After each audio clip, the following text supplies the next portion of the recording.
Welcome to St Martin in the Fields, and welcome to Great Sacred Music, and a special welcome to those joining us online or those joining us for the first time. We're considering International Women's Day today, and all our compositions are by female composers and writers. We can broadly speak about three approaches to the place of women in church and society today. The first has confidence in the individual woman through her behaviour and decision-making to bring about a gender-equal society without social revolution. Like many movements rooted in the Enlightenment, it attributes social ills to superstition, false religion, outdated science and obscure tradition. And it retains a profound social optimism that such ills can be removed, and once rid of them, society will flourish as never before. The second approach rests on the assertion that there are indeed profound differences between men and women, and the problem lies not in the differences but the ways male tendencies and characteristics have been exalted and female ones demeaned or neglected. I think it's fair to say that approach is somewhat out of fashion at the moment. The third recognises the inherently conflictual nature of human life, particularly the institutional power relationships shaped by gender, and renounces the fantasy that if the right theory emerged with the right application, a peaceable existence would break out. So if you take an issue like the gender pay gap, you can see a clear difference between those who say we're getting there, it's just going to take a while, who would be in the first group, and those who say we're never going to get there without upsetting the apple cart, which would be the third group. Well, let's sing together. It's our practice at Great Sacred Music at the beginning and at the end to sing together. The voices are a little bit better than we are, speaking personally. So they stand and lead us, and we remain seated. We're going to sing Christ Be Our Light by one of the leaders of the renewal of Catholic worship in Britain and beyond, Bernadette Farrell, who served as liturgy and music advisor for the Archdiocese of Westminster, just up the road from here. Christ Be Our Light was published in 1993. It's a good fit for Advent or Epiphany. It's a prayer for enlightenment in all conditions of life. So you could say probably a good fit for the third kind of approach to women's issues that I described just now. Let's remain seated, voices stand and lead us as we sing together Christ Be Our Light.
We're going to hear pieces now by Imogen, Holst and Eleanor Daley. Imogen Holst was the only child of the composer Gustav Holst and spent 20 years as joint artistic director of the Aldeburgh Festival. A great deal of her music remains unpublished and unperformed.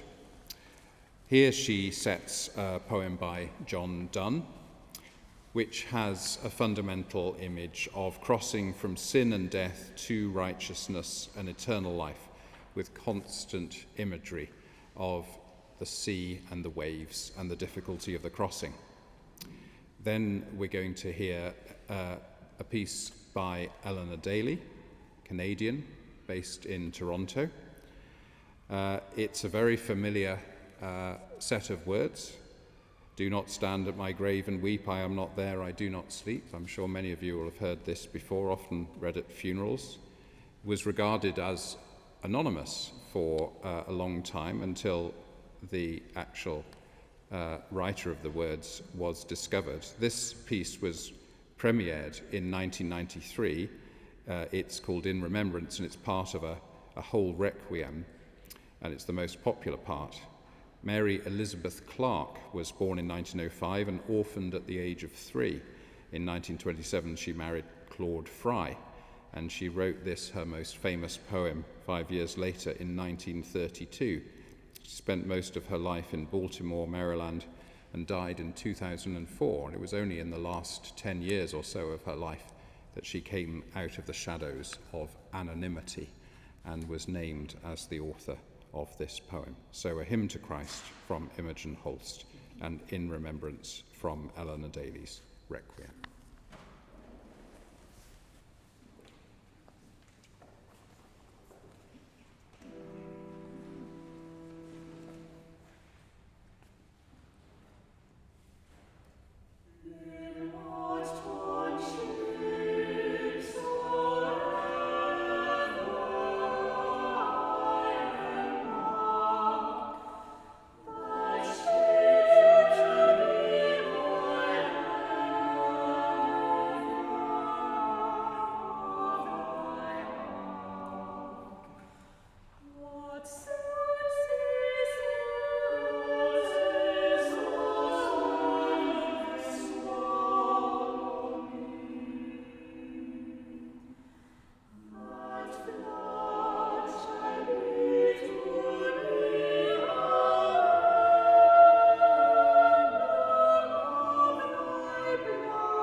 Well, we're going to hear a piece now by Judith Weir, the first female master of the Queen's music.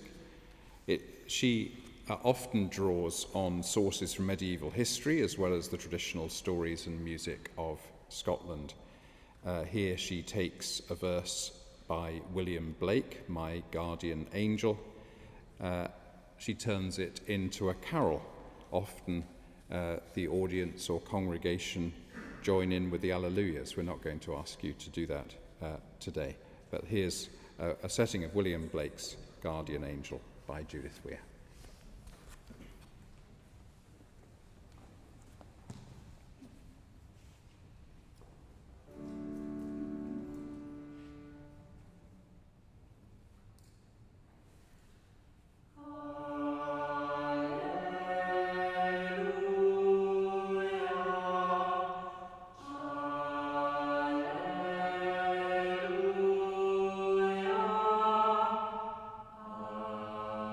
Alleluia.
So it's time for us to sing again now. We're going to sing the hymn Sing for God's Glory to a very familiar tune. The hymn was written by Cathy Galloway, who in 2002 became the first woman to be elected leader of the Iona community. She spent most of her life since working for Christian Aid and Church Action on poverty. Again, you can find the words on the inside of the sheets. Sing for God's glory. We remain seated and the voices stand and lead us.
Well, we're coming towards the end of Great Sacred Music for this week.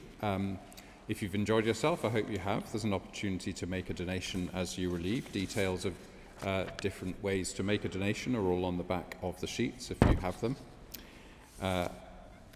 Do look also on the back of the sheets for details of upcoming Great Sacred Music events and choral classics that take place on Sunday afternoons. Do also go downstairs and enjoy a lunch in the cafe and get details of a host of other events taking place at St Martin's as we get back to our normal pace of life. We don't say the pandemic's coming to an end, but as we move to the next stage of whatever it is that we're in. So we're going to finish with a piece by Kate Rusby, born in 1973, English folk singer-songwriter, sometimes called the Barnsley Nightingale. How about that? She's one of the best-known contemporary English folk singers.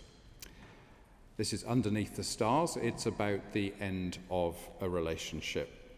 It's wistful, lyrical, hopeful, and all shrouded in the tune and the words of lament.